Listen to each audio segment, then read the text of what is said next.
పాకిస్తాన్ ట్రంప్‌కి ఒక పెద్ద షాక్ ఇచ్చిందని చెప్పొచ్చు. ఎందుకంటే ట్రంప్‌కి అనుకూలంగా పాకిస్తాన్ బిహేవ్ చేస్తుంది. ట్రంప్ ఇరాన్ వార్ నుంచి బయటపడడానికి పాకిస్తాన్నే ఉపయోగించుకున్నాడనే విషయం మనకు తెలుసు. పాకిస్తాన్ అయితే తను చెప్పినట్టు వింటుంది. తన కంట్రోల్‌లో ఉంటుందని ఆహ్, పాకిస్తాన్‌ని ట్రంప్ ఎన్నుకున్నాడు. యాక్చువల్‌గా అయితే ప్రపంచవ్యాప్తంగా ఈ ఇరాన్ అమెరికా మధ్య మీడియేషన్ ఇండియా అయితే బాగా చేయగలదని చాలామంది అమెరికన్ మేధావులు, స్ట్రాటజిస్టులు కూడా చెప్పారు. కానీ పాకిస్తాన్ ఎందుకు ఎంచుకుందంటే పాకిస్తాన్ తన కంట్రోల్‌లో ఉంటుందని. అలాగే ముస్లిం దేశాలకి నాయకత్వం వహించడానికి పాకిస్తాన్ కూడా ఉవ్విళ్ళూరుతుంది. అట్లాగే గల్ఫ్ దేశాలతో పాకిస్తాన్ మంచి సంబంధాల్లో ఉంది. మరోవైపు ఇరాన్‌తో కూడా పాకిస్తాన్‌కి మంచి సంబంధాలున్నాయి. ముస్లిం దేశాల్లోనే న్యూక్లియర్ వెపన్స్ ఉన్న ఏకైక దేశం కూడా పాకిస్తాను. మరోవైపు చైనాతో కూడా పాకిస్తాన్‌కి మంచి సంబంధాలున్నాయి. అందుకని పాకిస్తాన్ అయితే తన కంట్రోల్‌లో ఉంటుందని ట్రంప్ పాకిస్తాన్‌ని మీడియేషన్‌కి ఒప్పుకున్నాడు. ఆ రకంగా 21 గంటలు పాకిస్తాన్‌లో ఇరాన్ అండ్ అమెరికన్ ప్రతినిధుల మధ్య చర్చలు కూడా జరిగాయి. రెండో దఫా చర్చలు కూడా జరగడానికి ట్రై చేశారు గానీ అది ఇరాన్ స్ట్రాంగ్‌గా నిలబడడంతో జరగలేదు. సో, ఈ నేపథ్యంలో పాకిస్తాన్ ట్రంప్‌కి ఒక పెద్ద షాక్ ఇచ్చింది.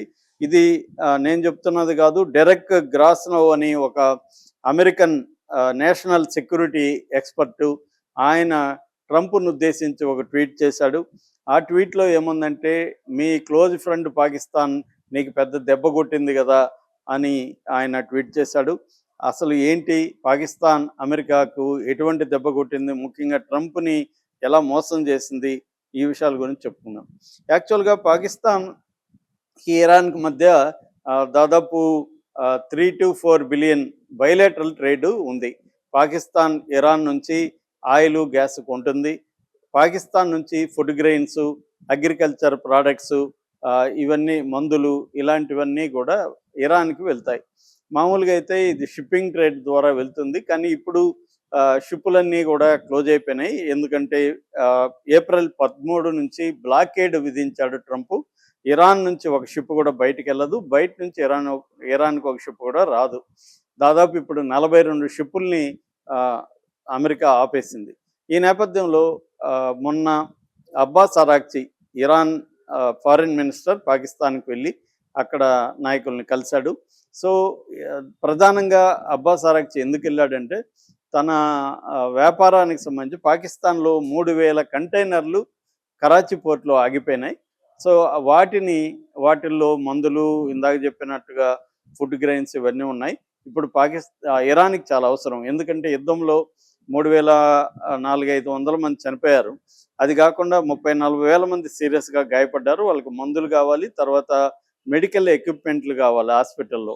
సో, అందుకని 3,000 కంటైనర్లని రోడ్డు మార్గం ద్వారా తరలించడానికి పాకిస్తాన్‌తో సంబంధాలు కుదిరాయి. ఇది కాకుండా ఇప్పుడు సముద్ర మార్గం గుండా వాళ్ళు ఆయిల్ అమ్ముకోలేరు కాబట్టి, వాళ్ళ ఆయిల్ బావుల్లో నిల్వలు పెరిగిపోతున్నాయి.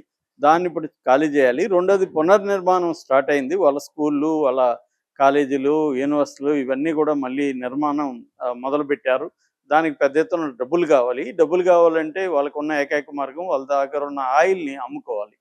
సో, ఇది ఇప్పుడు సముద్ర మార్గం గుండా కుదరదు కాబట్టి రోడ్డు మార్గం, రైలు మార్గాల ద్వారా దీన్ని అమ్మాలి. అందుకని ఇప్పుడు పాకిస్తాన్ గుండా రష్యాకి, తర్వాత చైనాకి వెళ్ళడానికి పాకిస్తాన్ హెల్ప్ అవసరం.